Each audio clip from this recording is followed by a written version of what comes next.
A CRM isn't just a database, it's the engine of your revenue team. But most teams treat it like a filing cabinet. Log a call, update a stage, hope for the best. If your CRM doesn't reflect your business strategy, it will fight against it. Sales will go rogue, data will rot, and leadership will lose trust in reporting. In this video, we'll break down how to align your CRM directly with your business goals so it becomes a strategic asset and not a sunk cost. Before we dive in, a quick thank you to our sponsors. This video is brought to you by several CRM leaders, including our title sponsor, Insightly, as well as Sales Outlook, Brevo, Copper, and Leadmaster CRM. What a stellar group of platforms. You can learn more about each of them through the links in the description, and stick around to the end for more helpful resources. All right, let's get into it.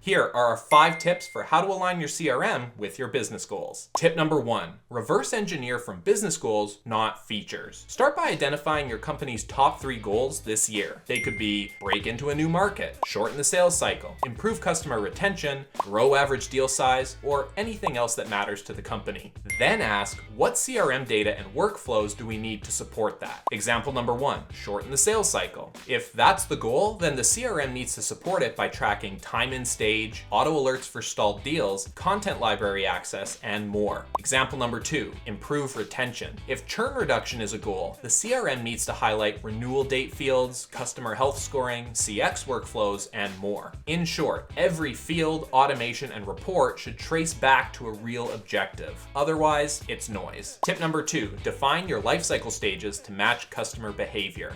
Too many CRMs reflect internal silos and not how customers actually buy. For example, MQL to SAL to SQL to closed won to onboarding to support. That's not a life cycle, that's a handoff diagram. Here's what you need to do instead. Map your customer journey first. In other words, how people move from awareness through to advocacy. Then define stages around customer behavior. For example, engaged, evaluating, implementation, expansion ready, and so on, and align internal roles to those stages. The CRM will then mirror your go-to-market strategy, not just your org chart. Tip number 3, standardize definitions across teams. Have you ever seen marketing call a lead qualified while sales rolls their eyes? Or CX mark an account healthy while finance flags a churn risk? The fix is to create shared definitions and document them inside the CRM. For example, qualified opportunity equals has budget, timeline, and decision maker identified. Expansion ready equals NPS above 7, health score above 80, and contract greater than or equal to 6 months old. At risk equals no login in 30 days, CSAT under 3, and or support tickets unresolved.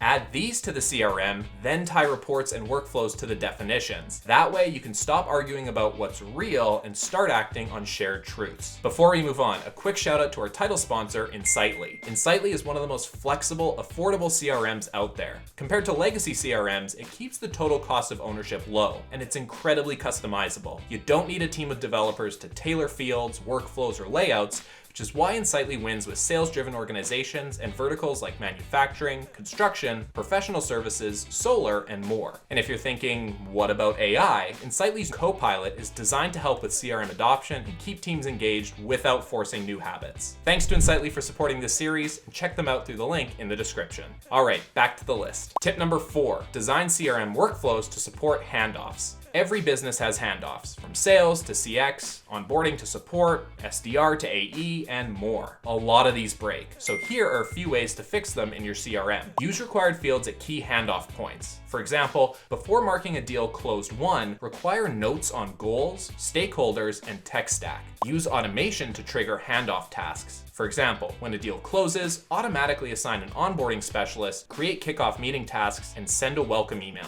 Create handoff dashboards. For example, with deals closed this week, add custom columns like primary contact, pain point, and implementation date for easier handoffs. With good workflows, everyone shows up prepared and customers feel continuity, not confusion. Tip number 5, connect your CRM to your planning cadence. If you're building quarterly plans in spreadsheets but tracking execution in your CRM, you've already lost. Try tying the two together. Add custom fields for strategic priority or goal to opportunities and accounts, accounts, tag deals that support this quarter's OKRs, run reports like revenue by strategic initiative or goal progress by region. Now when leadership asks, how are we tracking on initiative X, you don't guess. You show them, and the CRM becomes a strategy tracker, not just a deal tracker. There you have it, 5 tips for how to align CRM with your business goals. One more big thank you to the CRM sponsors who made this series possible, including our title sponsor Insightly, as well as Sales Outlook, Brevo, Copper, and Leadmaster CRM. All of these bring unique value depending on your sales model, tech stack, and team size, and we've included links to them in the description. All right, folks, that's it, that's all. See you next time. Cheers.